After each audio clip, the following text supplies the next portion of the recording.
Part 2. Part 2. That's what he talked about. Part deuce. And Dose. but You're still incognito. on stage, Yeah. yes, yeah. The show itself is. I mean, obviously it's changing because we're bringing new costumes in a new show. You have a new front there, Yes, we do. Cardinal Cobia. Yes, Is he really a cardinal? yeah.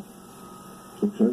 And if he plays his cards right, he can become a papa. If he plays his cardinals right. Yes. See?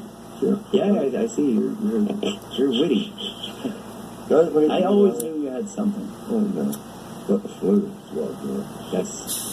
that's cool. What other news can you tell the people? What does this mean? At the bottom.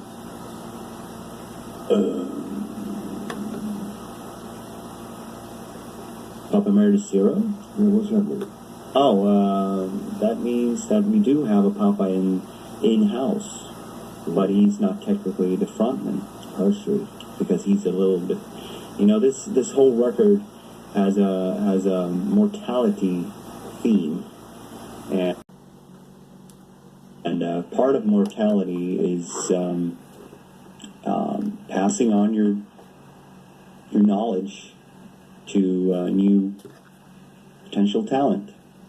So Papa Emeritus is the master, and Cardinal Copia is the apprentice, who needs to learn how to become a Papa Emeritus, and that needs to deserve his skull paint. So, over the course of 18 months, we'll see how he does. But it also requires a little teamwork from Papa Emeritus Zero to teach. Yeah. And also acknowledge the fact that he is, as everyone else, replaceable, and needs to man up to the fact that he is also mortal. Yeah. I got it. Yeah. Because is this a new band then? Partially. Yeah. Some of the guys has been with me for a longer time, and some boys and girls are new. Yeah. Do you like that? Do you like changing it up? As throughout my life, I've had as many rock people, the idea of wanting, I've always wanted to be in a gang, and I always wanted to, especially when I was a kid, that was sort of part of the idea. You wanted to have a band with your gang, and you wanted to take over the world together with someone. But I've learned after many years of starting bands and ending bands that I am not very good at that. I'm very good at writing songs. I'm good at coming up with concepts, and I'm good at that. But I will probably never really have the gang part. But it's fine. You can have friends outside, and that's the key, I think. And I think that a lot of bands are suffering because they still, cling on to the notion that your best friends and your bandmates should be the same. And obviously, rock history is filled with evidences that it is almost, that it's an utopia. It doesn't really work that way. It doesn't exist, so that's good. No, so, since my job now is to steer this vessel, I also have to man up and accept that this is my job, and I can hang out with. I have friends in the entourage, of course. You have friends, but so those could, blossom into really beautiful things. But try to. You have fun, though?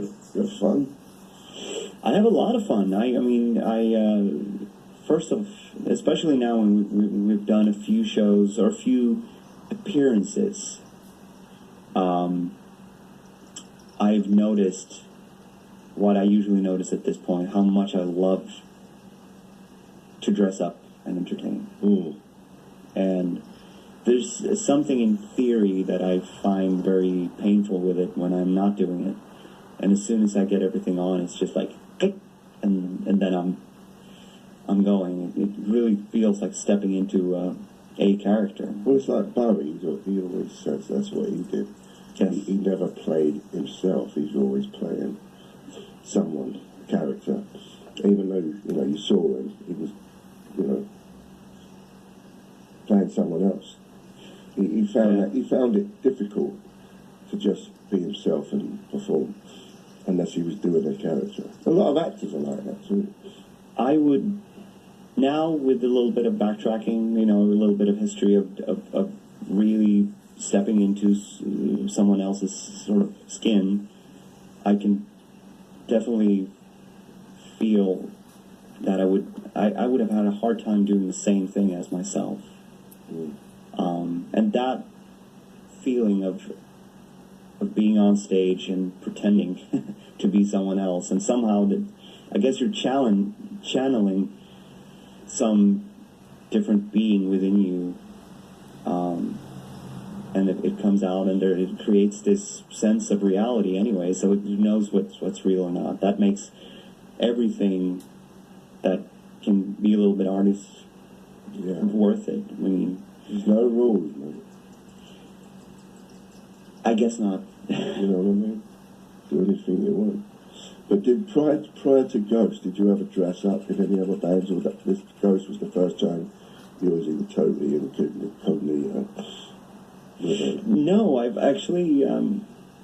This is, obviously, as from an international point of view, I guess that this doesn't really make much sense. But for a brief time in the early 2000s, I was in a band called Onkel Konken, and which I guess before Ghost was the most secretive Swedish band. It's an old punk rock band with a gender filth theme. Imagine Mentors, but worse. And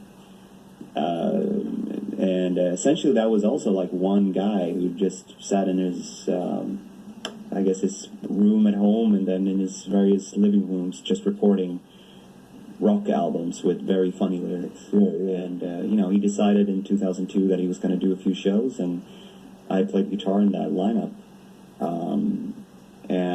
That definitely gave me a lot of inspiration, what later became Ghost, because it just felt like such a powerful thing to not only be let inside of his world, because he was completely like secret. He was a secret person. Very secretive, and I had been a fan of his work since I was like a kid.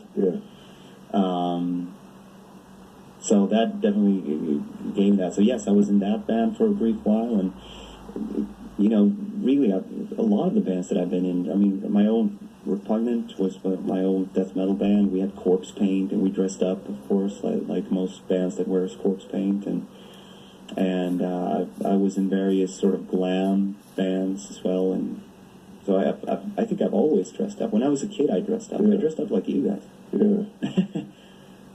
Punk rockers. Yes. Did you like living in Sweden? Is it a depressed place? I keep hearing it's got a high suicidal rate, Sweden. I guess percentually it does, because it's a very sparsely populated place. So, I live in Stockholm, so that is not very sparsely populated. It's a very gentrified city, as most capitals. But if you look at the greater map, there's a lot of forest and a lot of small little villages, and people live far apart, and we also have a little bit of a sunlight issue, where half of the year, most of the northern part is completely dark. There's no sunlight at all. It's just, it goes from pitch black to a little bit of overcast, and then it just goes dark again. And apparently that has a very negative impact on mortality percentage-wise. That doesn't mean that they're all depressed, but I think that is one of the reasons why a lot of Swedish people, or Norwegian, I guess, or Finnish people, when we get to a place like LA, there's definitely a little You get happier when the sun's out. I do. I'm quite nocturnal, but my go-to method is being nocturnal. But as I am a parent, I've steered that around a little over the last 10 years, I guess. And sunlight does definitely do wonders to your psyche, and the warmth as well. It's very cold in Sweden during the half of the year, and even though you dress accordingly, I haven't done for most of my life. I actually dress very poorly, but as a grown-up, you try to have real warm jackets on, but still breathing in all that cold air, and it's just grim. Mm-hmm. I'm not a fan. Not a fan. You have 3 hours. Your taxes are very high in Sweden, right? You have a high tax, but then everything's free. I guess I don't mean,